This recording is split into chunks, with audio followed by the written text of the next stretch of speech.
તો વડાપ્રધાન મહારાષ્ટ્રની મુલાકાતે છે ને ત્યાં કાલારામ મંદિરની અંદર તેઓ દર્શનાર્થે પહોંચ્યા હતા અને શ્રી રામના કાલારામ સ્વરૂપના તેમણે દર્શન કર્યા।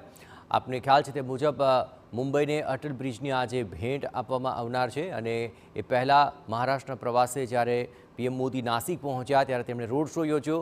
કાલારામ મંદિરની અંદર તેઓ પહોંચ્યા અને ત્યાં કાલારામના ચરણોમાં શીશ ઝુકાવીને આ કાર્યક્રમ છે તેમાં તેઓ સંમેલિત પણ થયા। મહારાષ્ટ્રની મુલાકાતે રોડ શો અને સાથોસાથ આખરે કાલારામ મંદિરના પટાંગણમાં અત્યારે પહોંચી ચૂક્યા છે। આપણે ખ્યાલ છે તે મુજબ નાસિક પંચવટી આ તમામ જે વિસ્તાર છે ત્યાં વનવાસ દરમિયાન શ્રી રામે વસવાટ કર્યો હતો અને અહીં કાલારામ મંદિર એ સૌ કોઈના આસ્થાનું કેન્દ્ર છે અને ત્યાં ગર્ભગૃહની અંદર કાલારામની મૂર્તિની સાથોસાથ સીતાજી અને લક્ષ્મણજીની પણ મૂર્તિ અવસ્થિત છે અને કાલારામ મંદિરમાં દર્શન કરીને આખરે વડાપ્રધાન નરેન્દ્ર મોદી આગામી દિવસોની અંદર વિવિધ વિકાસ કાર્યોની ભેટ ધરવા તેઓ જઈ રહ્યા છે।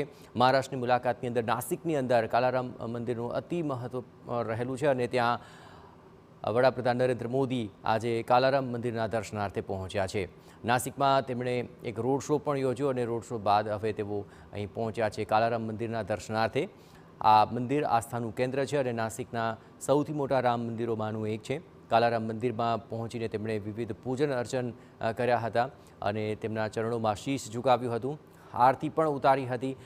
કાલારામ મંદિરમાં દર્શન કરનાર વડાપ્રધાન નરેન્દ્ર મોદી અને તેમની સાથે ઉપસ્થિત અન્ય તમામ અગ્રણીઓ। જોકે હાલ કાલારામ મંદિર એ એક આસ્થા અને વિશ્વાસનું કેન્દ્ર પણ રહ્યું છે। જ્યારે દેશ અયોધ્યાની અંદર રામલલ્લાની પ્રાણ પ્રતિષ્ઠાના સાક્ષી બનવા જઈ રહ્યા છે તબક્કે નાસિકની આ મુલાકાત અને વડાપ્રધાન નરેન્દ્ર મોદીના કાલારામ મંદિરમાં દર્શન કરવું ઘણું જ સૂચક મનાઈ રહ્યું છે।